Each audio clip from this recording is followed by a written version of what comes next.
Well, good morning, everybody. My name is Nishal Moses. Alrighty. And Salvador Cortez.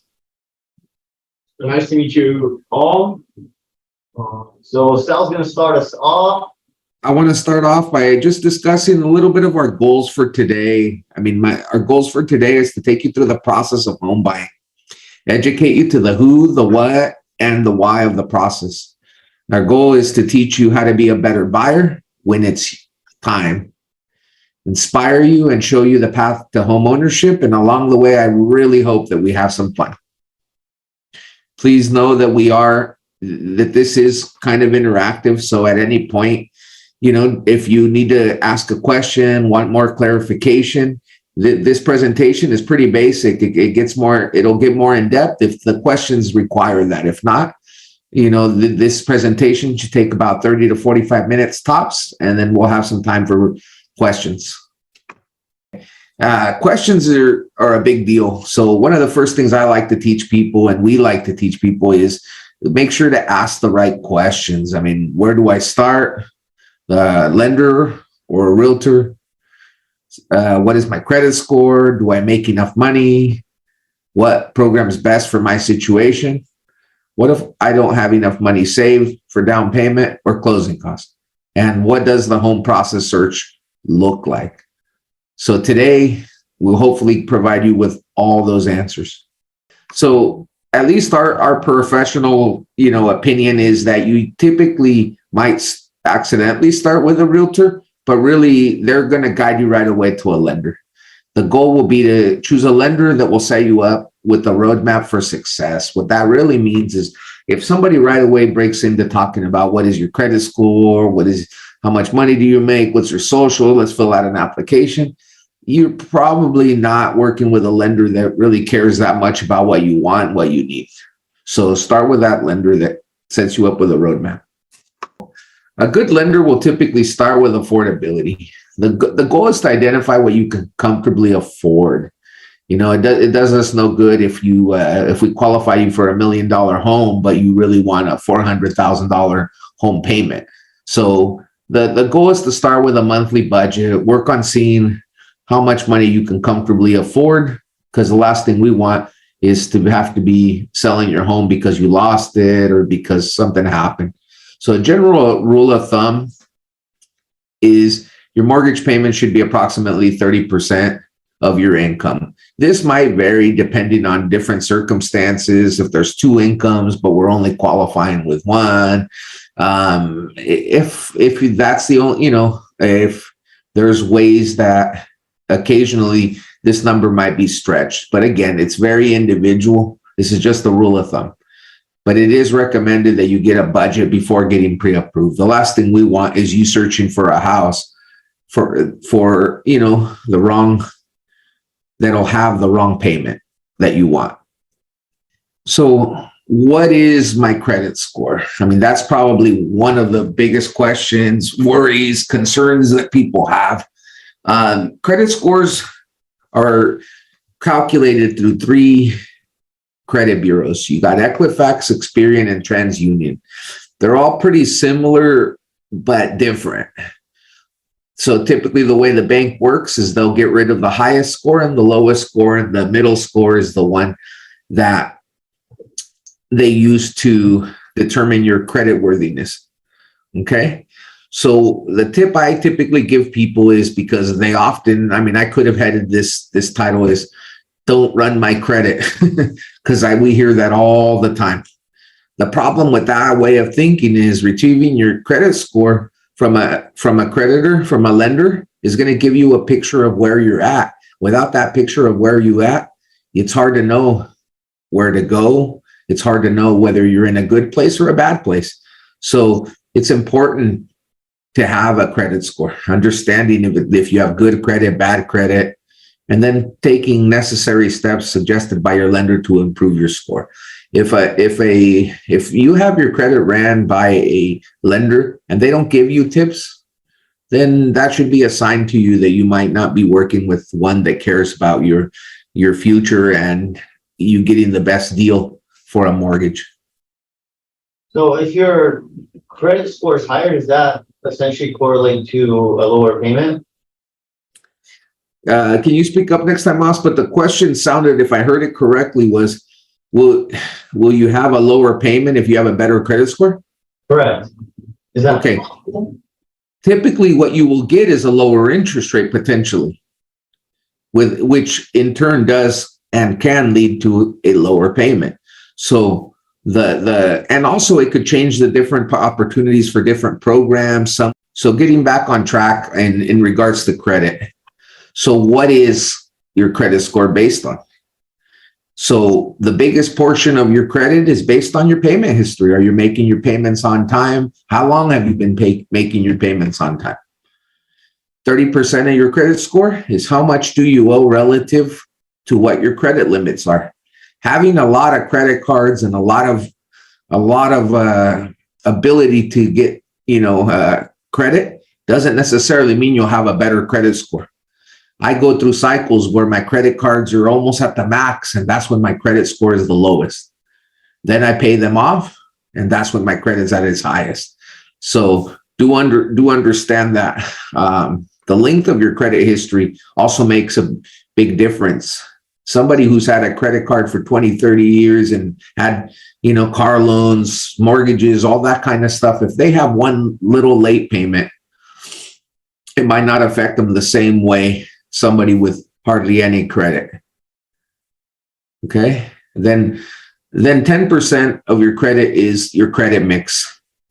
Not that I want people to go buy car loans or cars and all these kind of things, but typically they do want to see you having had some kind of card revolving. They call it revolving and fixed debt.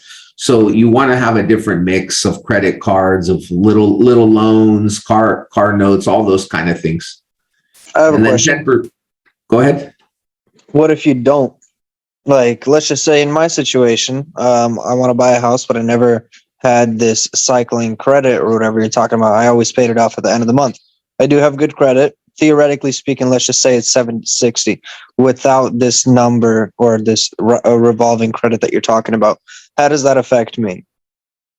Well, if your score 760, I don't know that it necessarily affected you too bad, but this is a generalization. One person isn't isn't everybody, is the best way to explain that. So, but someone like you, John, might benefit if you're trying to get to 800. You might benefit from going to Safe Credit Union. They have if I recall, it's an equity builder or credit builder loan. It's not actually a loan. You direct deposit into that every week, and it's actually a savings account, but they report it to the credit bureaus like if it was a loan. Okay, is there any point of getting to 800? Do you want the best interest rates? Have the strongest scores? I mean, the short answer for you, John, is no. It doesn't really matter. But the long answer is, if you ever have anything that goes bad, I'd rather start at an 800 than a 760. Makes sense. If you do happen to miss a payment or you do happen to run your credit cards a little heavy 1 month, the higher you are, whenever you do have one of those negative things, because it does happen, it'll have less of an impact on you than it will if you were at a 760 and it just dropped you off from the best interest rates to maybe a 720. Okay, got it. Thank you. So, and the interesting thing about credit is that it's more than just to buy a house and a car. Credit also nowadays, people are even looking at it when you're applying to jobs. So it's a big deal. Shows responsibility. So I give you some just very generic basic tips to improving your credit. It is important that you check your credit report, correct any errors. Good lenders are able to do what's called soft inquiries into your credit. They're not as accurate, but it'll at least give you a representation on where you're at. So always being worried about getting your credit pull doesn't have to be the worst thing in the world, because like I said, there are opportunities to pull soft pulls on people. Okay. The goal is to pay down your credit cards under 30% of your maximum balance. do understand that if you're at 80, 90%, it's still better to be at 50%. 50 is better than 60, 40 is better than 50. So as long as you're bringing it down, your credit should improve. The one mistake that people sometimes make when they go, man, but I pay my credit cards every month. Why is my credit still really bad? The thing some people don't understand is what their reporting date. Your reporting date could be before your payment due date. So if you don't know when your credit gets, pulled, when they report, it might look like you're always, towards your limit on your credit cards because you're paying it on the 20th, but they're reporting on the 15th.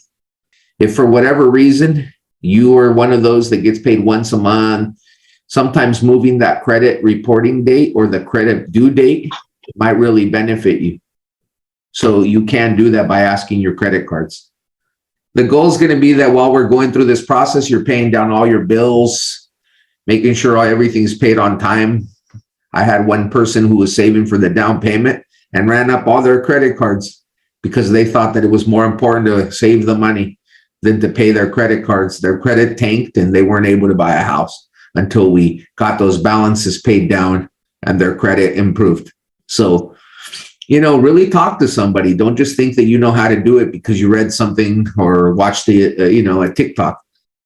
Another mistake people do is as they're trying to improve their credit, they go, I paid off this credit card, let's close it.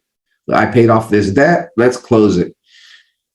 Well, unfortunately, as soon as you pay something off and you close it, there goes all that history. If you happen to close that credit card you got when you were 18, that's probably your oldest credit card. And there goes remember we talked about the length of credit history being something that was important? Don't do that. Sometimes waiting to pay off your car. Your credit score might drop after you pay off your car because what disappeared? Your mix of credit. Avoid opening any new credit cards, any new debts, large debts. And there are always going to be occasional times where someone like me might talk to somebody and go, you should open up a credit card or you should open up a little debt. And then when you are ready to shop your interest rate, do so in a 30-day window. Spreading out too many inquiries could hurt your score. Okay, so I always tell somebody, hey, once you get into that contract or right before when you think you're going to, that's when you need to shop it really fast, figure out who you're going to go with and commit to them. I'm going to stop before we go to loan programs and make sure there was no questions in regards to credit because I know there was quite a few things I talked about that are important. One question would be, you're saying the 30%, keep it around 30%. If you go 30 and under, does that matter? Or no? Or is it better to keep it at like 30 instead of 10? No, just keeping it under 30. Obviously, 20 is better than 30, But yeah, okay. Yeah, so it's just rule of thumb. Okay? Somebody with a $300 limit can have better score than somebody with a $20,000 credit limit. That's the piece that people don't understand because they're looking at it as a ratio, not as a total amount of credit. I had one guy going, yeah, but I got 4 cars and I have all this stuff. Why won't they lend me money for a house? Well, you have too much outstanding. You're a terrible credit risk. Does that make sense? Yep. Okay. So once you kind of get an idea and you have your budget, you have a little bit of an idea on your credit, what it looks like, then it's time to talk about loan programs. Okay. The important thing to note when it comes to loan programs, there is no one size fits all for what's a better loan for me. Okay. It's very individualized. Too many people have this idea that conventional is the only way to go and that you have to do it with 20% down. Well, that's fine and dandy if you have great credit and you have 20% down. When you don't have that, your next best thing is to look at which loan is best for me. Most loans nowadays are fixed rate mortgages. I'm going to say high 90% are fixed rate. Conventional being the one that most people strive for. It's not listed on here, but it should be. A conventional loan typically is for our borrowers with slightly better credit, with more money down. Okay. Is it the best loan? Not necessarily for everybody. For some people, the FHA loan is going to be best, especially now that recently they dropped the mortgage insurance payment substantially, almost 40%. So for a first-time buyer who doesn't have a lot of money to put down, that loan is going to carry the lowest payment more often than not. And if there ever was a loan that's best for, that is the best, would be a veteran's VA loan. And the reason being is it could carry zero down, no mortgage insurance. So it is a great loan for, if you were a veteran at some point or active in the military. And then there are a lot of down payment assistance programs that, again, might be good, might be bad. It all depends on your situation. The general rule of thumb is if you have your own money, it's almost always best in the long run to use it. But, I do tell people if you have no other option and down payment assistance is what you need, well, then we have that available. That 20% down equity share loan from CalHAFA is the one that starts March 27 that I was talking about earlier, Nishal. That loan is basically, they give you 20%. You can use it how you want. All of it towards the down payment, part of it for the down payment, part of it for the closing costs. There's going to be more information to come. The official date where they release all the parameters on it is going to be the 21st. So any day after the 21st, you're welcome to call me and ask me about it. But it's a great way for somebody to start with a low payment, the low payment and no mortgage insurance. One more piece that I wanted to talk about, go back please, is just understand that there are things that impact the loan. It's going to be, things like your credit, things like the condition of the property, and just basically your credit is going to determine whether a FHA or a conventional loan is going to be best for you. And a good lender should run you through the process on why you do or don't qualify for one and why one is better than the other or how they differ. Because at the end of the day, these decisions should be personal, meaning you make them. Most of us, even if we've never bought a house before, understand if a payment's higher or lower, if your closing costs are higher or lower. So somebody being able to put something like that in front of you is how you should make your decision, not by somebody just telling you this is what you do. After you've kind of taken the time, you've created your budget, we made sure that your credit was as solid as it's going to be, and we talked about the loan programs to kind of understand what they are. The goal then is to get pre-approved. The reason you want to be pre-approved is you want to have a price range defined for that payment that you wanted and that you agreed you could have budget. Okay. It gives you bargaining power with the seller, and it gives the seller confidence because there's levels of qualification. Okay. The pre-approval sits up there higher than what's called a pre-qualification. A pre-qualification is something that you punch in an application and they give you a number. Well, the problem with that is you don't always know what the bank considers income. You don't always know what your credit score is. So you put garbage in, you might get garbage out. So going on something like rocket.com, they'll give you a pre-qualification, which if, the realtors on here in the panel, they'll tell you all day that has no weight. They want to see at least the pre-approval, because the pre-approval, they've ran your credit, they've looked at all your income documents, they've looked at your pay stubs, and that's the first level of confidence. And the goal is with that you're also, should it be important to the seller, you can close quick and give everybody along the process peace of mind that something isn't going to happen at the end. What not to do? I don't know why it says what to do. It should say what not to do. One of the worst things, not worst, one of the things that makes your loan very difficult is when you start switching banks, moving money around. The goal is that your documents tell the story. You don't get a chance to explain, they don't call you and say, hey, why did you move all this money around? And they don't do that. They look at your paperwork, and the goal is with your paperwork, they can tell what's going on with you as a buyer. They don't want you to move all that money around or switching banks. They don't want you to finance any major purchases. The moment you start about wanting to buy all that furniture right before you close on the house, they're going to go, oh, wait. If you're going to buy all this, then you probably don't qualify. Changing jobs is another big one, So the goal is that all these things, if done with the help of a mortgage professional, you can switch banks, you can move some money around, but do it with having talked to somebody.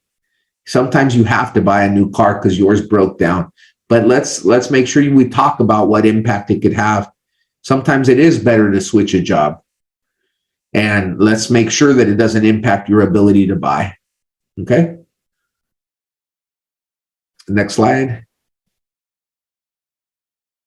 I've done kind of the boring part. Now it's time that you've been approved. You understand what not to do. You understand everything that's happened. And now these guys get to talk and give you what comes next.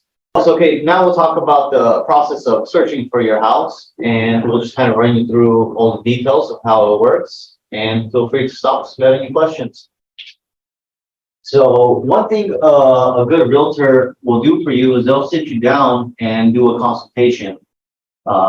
This is a consultation, so we'll run you through what it takes to buy a house, all the steps and all the nitty-gritty that's involved, so you're not surprised as you run through the process. So you feel more comfortable as you're going through, and you just kind of know where you're at, so you feel more comfortable. So one thing to consider is we will be looking for homes for you. It's really important that we get feedback from you on things that you like or that you don't like, because we don't want to send you listings that don't fit your criteria. And one thing to consider is there's a good chance that you are going to be looking on websites like Redfin, Zillow, or Realtor. But something to keep in mind with these websites is that you will find things that may not be 100% accurate. You can find things like pre-foreclosures or auctions, where the prices just seem a little bit too low. It seems like too good of a deal. And usually if you get that feeling, then there's usually something wrong. But if you do see something you're unsure, always feel free to reach out to us, give us a call, a text, and we'll check on the MLS to make sure that everything is as it should be. And after we find a house, the next step would be to make an offer, and all in the shawl. So once you have a pre-approval, you find a house that you like, you go ahead and put an offer. An offer is pretty much a contract saying that this is how much you're willing to pay, and you should go ahead and submit that. We as realtors will go ahead and submit that to the sellers. So the three outcomes of an offer are acceptance, rejection, and a counter. So acceptance and rejection, I'm sure everyone knows what those are. Counter is pretty much when the seller goes ahead and says, hey, let's say you put an offer for 400, they're saying, hey, instead of 400, we would like a little higher, around 405. So that's what a counter is. So when you get a counter on your offer, you can go ahead and counter it back, accept it, or reject the offer. So let's say the offer gets accepted, we move forward. You'd like to move forward with the process. The first step would be to deposit what we call the earnest money. Roughly about 1% to 2%, depending on how comfortable you are and how confident you are that you would like to close on the house. You typically have 3 business days to deposit the money in by wire transfer. So this is taken care of by a third-party company. So once you're done with the earnest deposit period, we move on to the inspection period.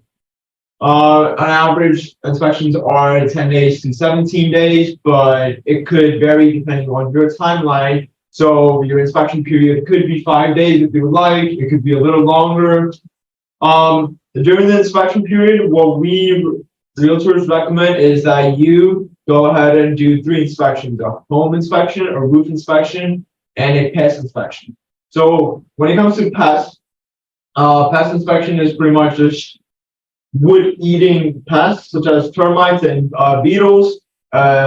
It's not roaches. We're not doing inspection for none of that.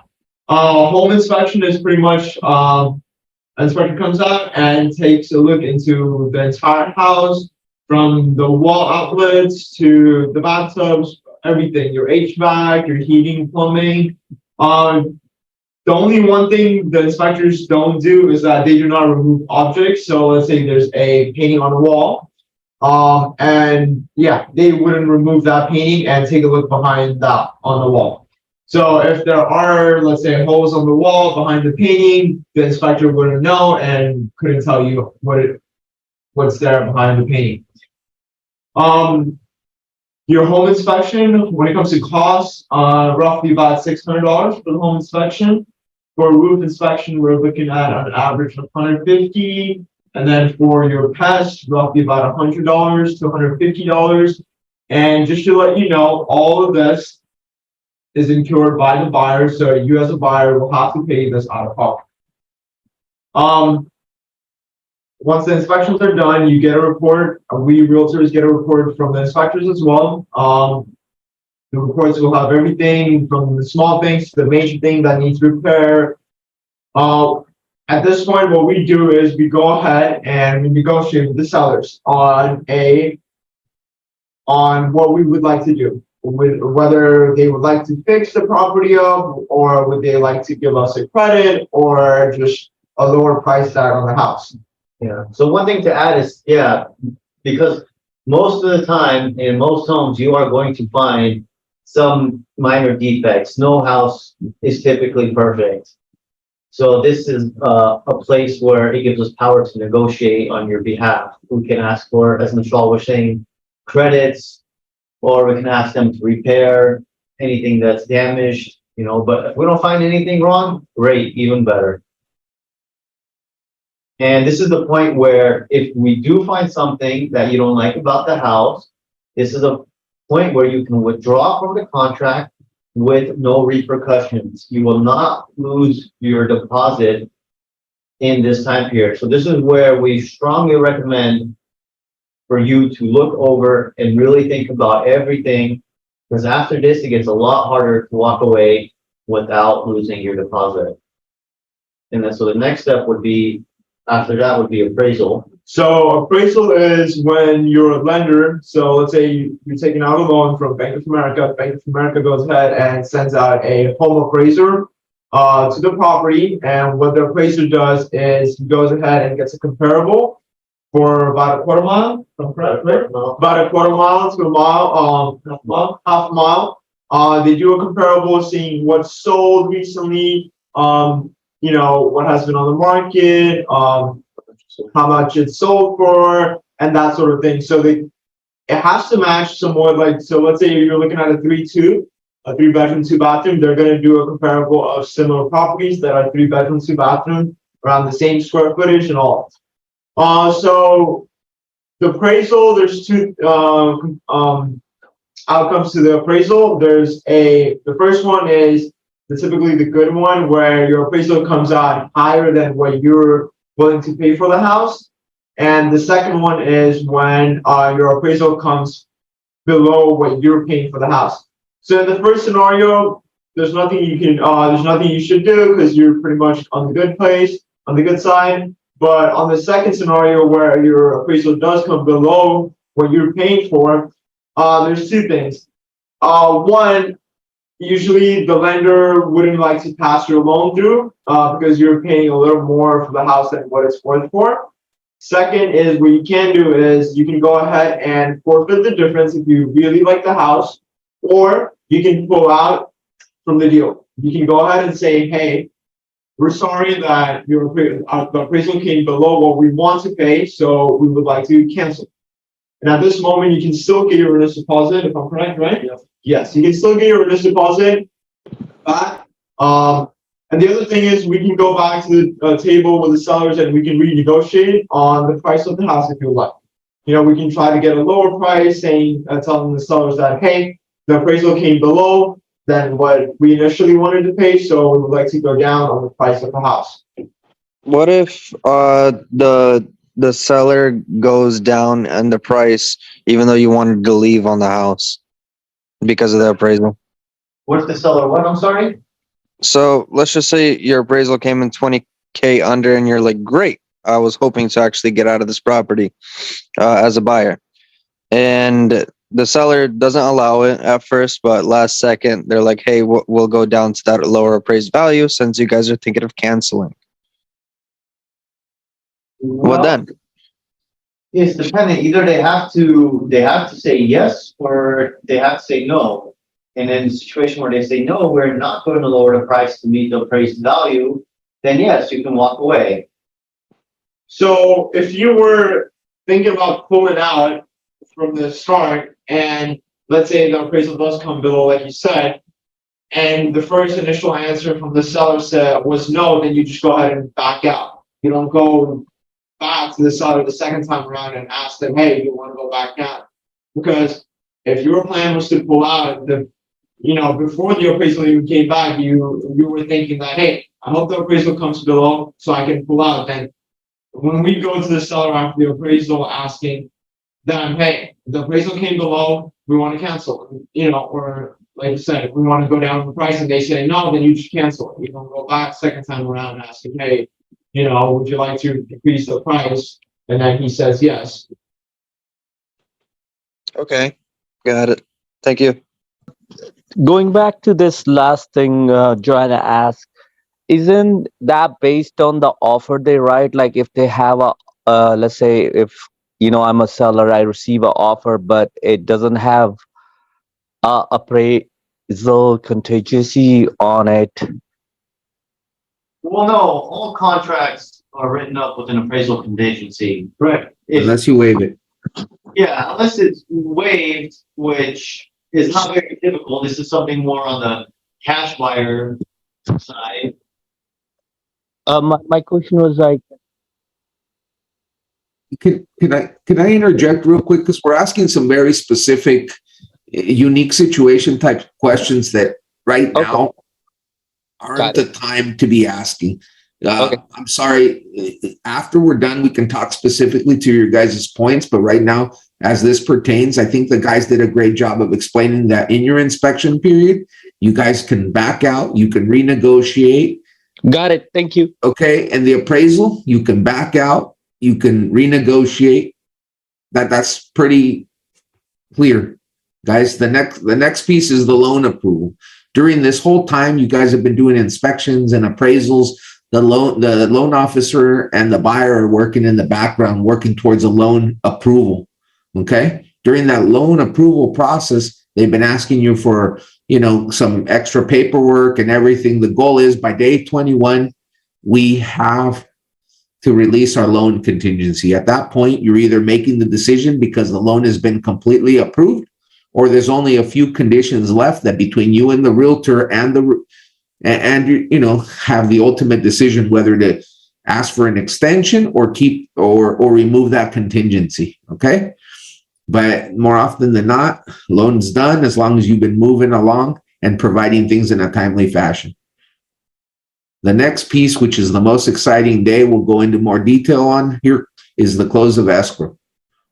We have what's called the signing day. This is just about the big day. Usually the realtor or the lender or both will accompany you closing, either at the title company or at the location of your choosing. Make sure they answer any questions. Make sure that you'll be there with a notary that'll handle all the closing paperwork and make sure that it matches all the things on the contract. You shouldn't be surprised on signing day. On signing day, it should just be signing things that you've already seen, numbers you should already know. Make sure you bring your ID and make sure that everyone who's a part of the contract is present. If this is not possible, make sure you let everyone know in advance so they can coordinate this. You'll need to either wire money or bring a cashier's check for the closing funds. Usually within a day or two after signing your loan documents, Nishal or Mouse should be handing you keys.